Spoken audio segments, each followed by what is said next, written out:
Levels on levels on levels I am, but yeah, y'all thinking y'all better.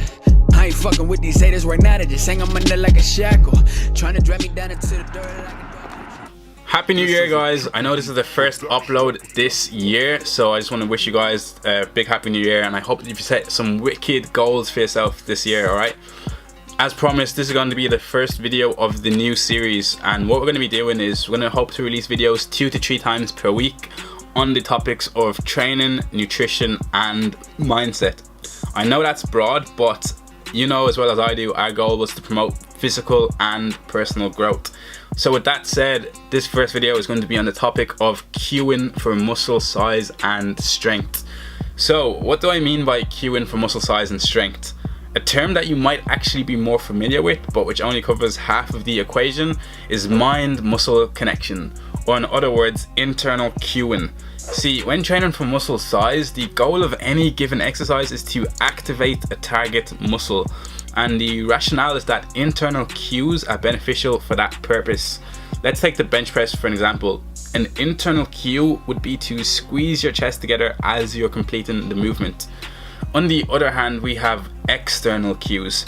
When training for strength, the goal is typically to execute a specific movement and maximize performance.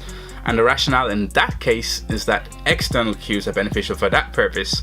So taking the same example, an external cue for the bench press would be to push the bar towards the ceiling. So with introductions out of the way, it brings up that long heated debate of muscle versus strength, bodybuilding versus powerlifting, and internal versus external cues. Gabriel Wolf, on summing up the literature for those interested in strength, looked at movement effectiveness as measured by balance, accuracy and consistency, and movement efficiency as measured by EMG or muscle activation, force production and other variables. For both of these, an external focus was near unanimously superior to an internal one.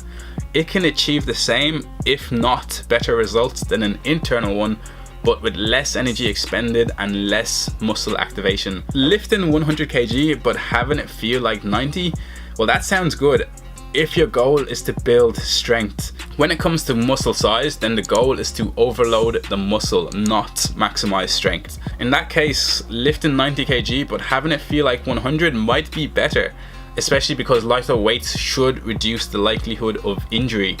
A study in the May edition of Mass examining a knee extension movement found that muscle activation was higher in the quads with internal as opposed to external focus.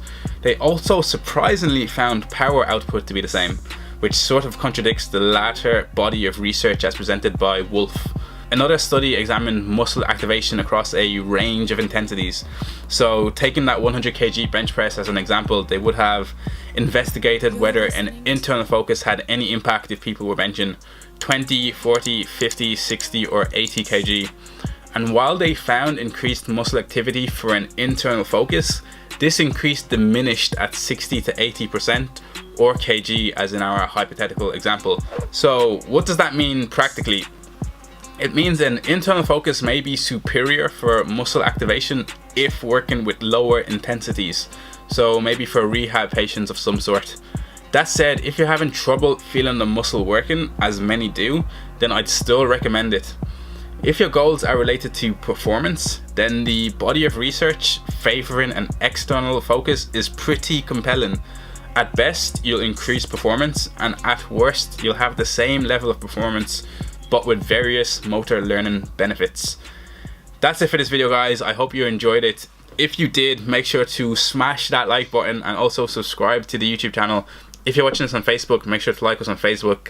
As I said, we're going to try to release these videos 2 to 3 times per week. I hope you enjoyed it, guys, and I will see you next time. Pack your bags, girl, let's get out and die. Sick of living life, sick of counting scars. We the ones who go to war against the gods. We the shadows that move around in the dark. Take your life back, take your time, nigga. Welcome to the tribe. Check the